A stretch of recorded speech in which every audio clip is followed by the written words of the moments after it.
ধরে জোর করে জয় শ্রীরাম স্লোগান দিতে বাধ্য করতেছে। আমি 5 বছর আগেই বলেছি আমার কাছে এভিডেন্স ছিল না, প্রমাণ ছিল না, যার জন্য এই কথা কেউ শোনেনি।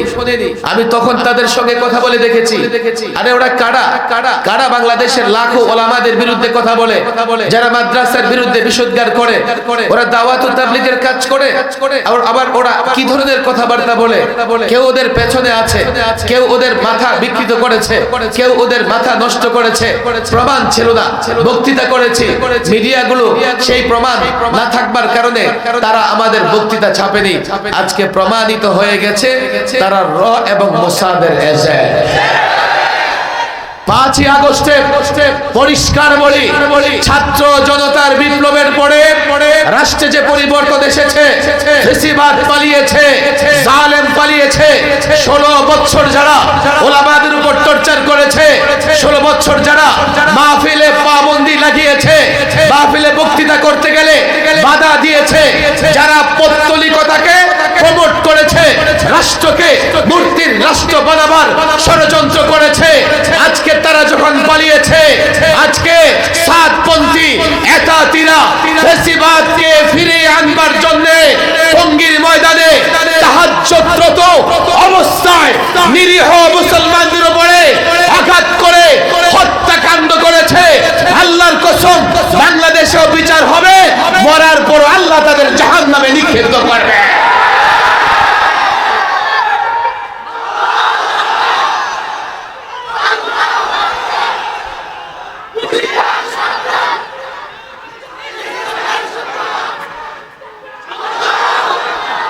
ইমাম ওলামাদের হাতে পায়ে ধরে বলি, কিছু বিষয় তো স্পষ্ট করতেই হবে। হত্যাকাণ্ড সংগঠিত হবার পরে 18তে একবার তারা টঙ্গীর ইজতেমার ময়দানে একজন তাবলিগী ভাইকে শহীদ করেছে। আমরা মনে করেছি দুই পক্ষের সংঘর্ষে একজন শহীদ হয়েছে, ওরা মনে হয় হত্যাকারীরা। এবার কি হয়েছে? এবার কি হয়েছে? ঘোষণা দিয়ে 8-10 হাজার লোক হাতে ছুরি দিয়ে 300 লোকের উপর আক্রমণ করেছে। সরকার, প্রশাসন এবং বৈষম্য বিরোধী ছাত্র আন্দোলন যারা করেছে, বারবার তাদেরকে বলেছে যে আমরা ওলামাদের সঙ্গে বৈঠক করতেছি, বিষয়টা মীমাংসা হবে। কিন্তু তারা তো মীমাংসা চায় না। তারা চেয়েছে দেশকে হত্যাকাণ্ডের মাধ্যমে অস্থির করে তুলবে। তারা চেয়েছে হত্যাকাণ্ড সংগঠিত হলে আমরা আবার পাল্টা হত্যাকাণ্ড করব। কিন্তু আমরা তো দেশের চিন্তা করি, আমরা তো সামগ্রিক পরিস্থিতি বিবেচনা করি। না হলে তোমরা 20,000 জমা হয়েছ, 1 সপ্তাহ ঘোষণা দিয়া, আলেমরা ঘোষণা দিলে 2 ঘন্টার মধ্যে টঙ্গীর ময়দানে কমপক্ষে 2 লক্ষ মুজাহিদ জমা হয়ে যায়। কিন্তু আমরা দেশকে অস্থির করতে চাই না।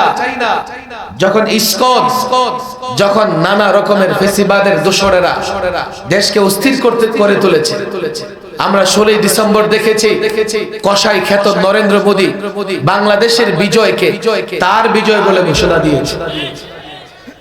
এর মানে হচ্ছে এই দেশের যে বিজয়, তার বিজয় হলে আমার বাংলাদেশটা কোথায়? অথচ তারা কতদিন সহযোগিতা করেছে। শেষ 16 দিন মুক্তিযুদ্ধের ইতিহাস আপনারা পড়েন। বাংলাদেশিরা 9 মাস লড়াই করেছে, যুদ্ধ করেছে। শেষ 16 দিন এসে তারা একটু সহযোগিতা করে এই বিজয়টাকে তাদের বিজয় বলে। আমার মুক্তিযুদ্ধে আমার ত্যাগ এবং কুরবানি, বাংলাদেশের স্বাধীনতা, বাংলাদেশের অস্তিত্বকে তারা অস্বীকার করতেছে। আর এই বাংলাদেশে কি করে আগ্রাসন চালানো যায়, সেজন্য ইসকনের মতো জঙ্গি সন্ত্রাসী বাহিনীকে বাংলাদেশের জনগণ, দেশ এবং ইসলাম মুসলমানদের বিরুদ্ধে লাগিয়ে দিয়েছে। আপনি কল্পনা করতে পারবেন না যে আদালতে লোকেরা অধিকারের জন্য যায়, যে আদালতে লোকেরা নিরাপত্তার জন্য যায়, যে আইনজীবী মানুষের পক্ষে আর্গুমেন্ট করে, আইনি লড়াই করে, সে আদালতে একজন আইনজীবীকে নির্মমভাবে হত্যা করে তারা জানান দিতে চেয়েছে তারা বাংলাদেশের সবচাইতে বড় সন্ত্রাসী গোষ্ঠী। আপনারা বলবেন হুজুর এটা কেন জানান দিতে চেয়েছে, কেন জানেন? তারা মনে করেছে তারা যখন একজন মুসলমানকে মারবে তো মুসলমান কি করবে, নানা জায়গায় তাদের উপর আক্রমণ করবে। চিটাগং আদালতে আইনজীবী শহীদ হবার পরে বাংলাদেশের কোথাও হিন্দু বাড়িঘর মন্দিরে ইট তো দূরের কথা, পাটকেল তো দূরের কথা, কোন হিন্দুকে দেখে কেউ কটূক্তি পর্যন্ত করে না। এটাই তো বড় প্রমাণ বাংলাদেশে তারা নিরাপদ আছে। আমি তো বলি শুধু নিরাপদ নয়, সংখ্যালঘুরা বাংলাদেশে জামাই আদরে বসবাস করে। ইসকন কেন ষড়যন্ত্র করতেছে? দুই কারণে। এক, ভালো করে বুঝবেন, বাংলাদেশে কোথাও সংখ্যালঘু নির্যাতিত হয় না। প্রধান উপদেষ্টার সামনে হিন্দু, বৌদ্ধ, খ্রিস্টান, গারো, চাকমা, বাংলাদেশের শীর্ষ আলেমদের একদল দীর্ঘ বৈঠক হয়েছে। প্রত্যেক ধর্মের নেতারা এই কথা বলেছেন যে বাংলাদেশে ভালো আছি, কোথাও আমাদের উপর নির্যাতন হচ্ছে না। তাহলে এই ভারতের মিডিয়াগুলো এই খবর কোত্থেকে পায়? বাংলাদেশের সংখ্যালঘু নির্যাতিত হচ্ছে কোত্থেকে পায়? দুই কারণে তারা এই সংবাদ প্রচার করে। দুই কারণে তারা ইসকনকে জাগিয়ে তুলেছে। এক, চোর যখন ধরা পড়ার ভয় পায় তখন নিজেই চোর চোর বলে চিল্লায়।